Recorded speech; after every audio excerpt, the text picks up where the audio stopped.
Bismillah, Assalamualaikum warahmatullahi wabarakatuh. Bagaimana kabarnya teman-teman? Insya Allah hari ini kita akan melanjutkan pembelajaran IPA. Dan materi hari ini mengenai hubungan bunyi dengan indera pendengaran. Adapun tujuan pembelajaran kita hari ini yaitu yang pertama, kita dapat mengetahui bagian-bagian dari telinga. Yang kedua, kita dapat mengetahui fungsi-fungsi dari bagian-bagian telinga. Dan yang ketiga, kita dapat mengetahui cara masuknya bunyi hingga menuju otak.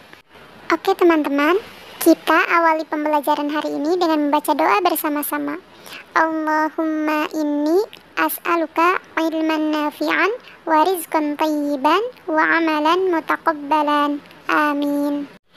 Sebelum kita memulai materi, coba lakukan kegiatan berikut. Coba tutup telinga teman-teman rapat-rapat. Lalu mintalah orang lain untuk berbicara. Apakah suaranya dapat terdengar dengan jelas oleh teman-teman? Oke teman-teman, agar lebih jelas lagi, ayo kita lihat bagian-bagian dari telinga. Nah teman-teman, kurang lebih struktur telinga kita seperti ini.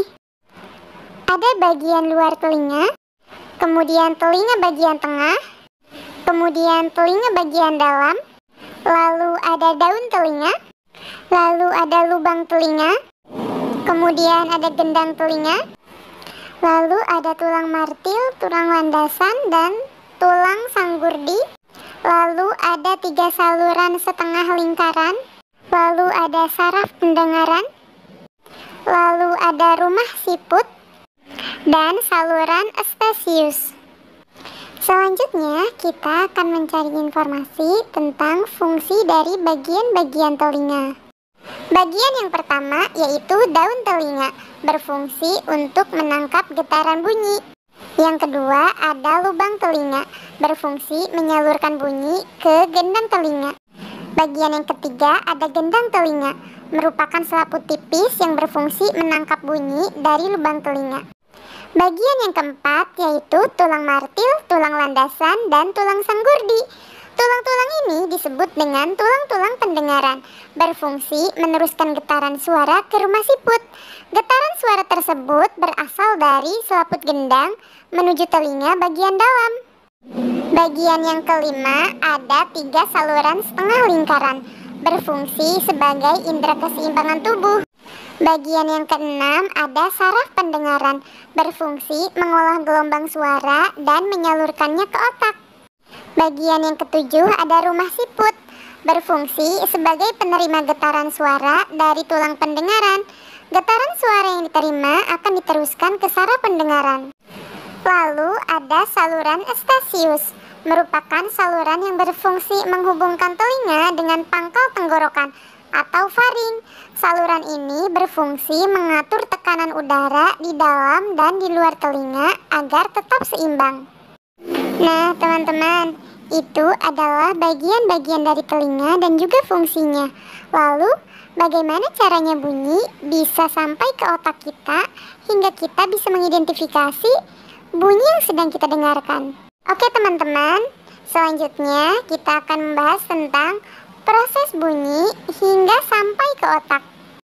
Getaran sumber bunyi ditangkap oleh daun telinga, kemudian diarahkan ke lubang telinga. Selanjutnya, bunyi tersebut ditangkap oleh gendang telinga, yang mengakibatkan gendang telinga bergetar. Getaran ini menjalar ke tulang-tulang pendengaran, kemudian diteruskan ke rumah siput. Cairan di rumah siput akan mengantarkan sinyal menuju saraf-saraf pendengaran hingga menuju ke otak. Nah teman-teman, kurang lebih seperti itu proses masuknya bunyi ke dalam telinga kita hingga sampai ke otak, sehingga kita bisa mengidentifikasi bunyi yang terdengar. Teman-teman, alhamdulillah Allah Subhanahu wa Ta'ala memberikan kita pendengaran yang baik sehingga kita mampu mendengar bunyi yang ada di sekitar kita. Nah, sebagai bentuk salah satu syukur kita kepada Allah Subhanahu wa Ta'ala, maka kita bisa menjaga telinga kita dengan baik. Cara merawat telinga. Yang pertama, membersihkan lubang telinga. Pastikan menggunakan pembersih khusus telinga ya teman-teman ya. Yang kedua, tidak mendengarkan suara yang terlalu keras.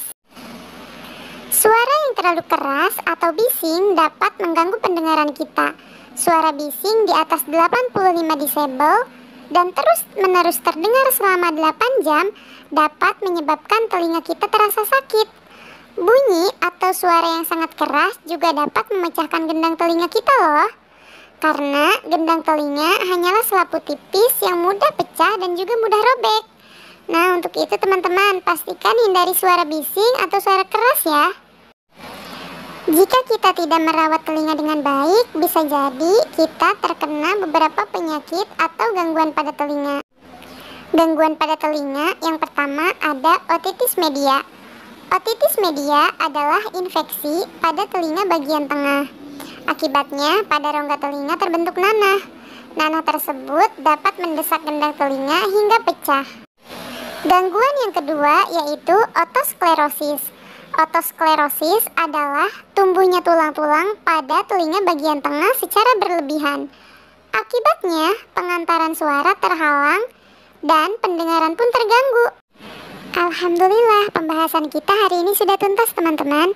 Apabila ada yang masih ingin ditanyakan, silahkan teman-teman tanyakan kepada wali kelas ya. Ustazah minta maaf apabila ada kesalahan selama menyampaikan materi. Jazakumullah khairan. Wassalamualaikum warahmatullahi wabarakatuh.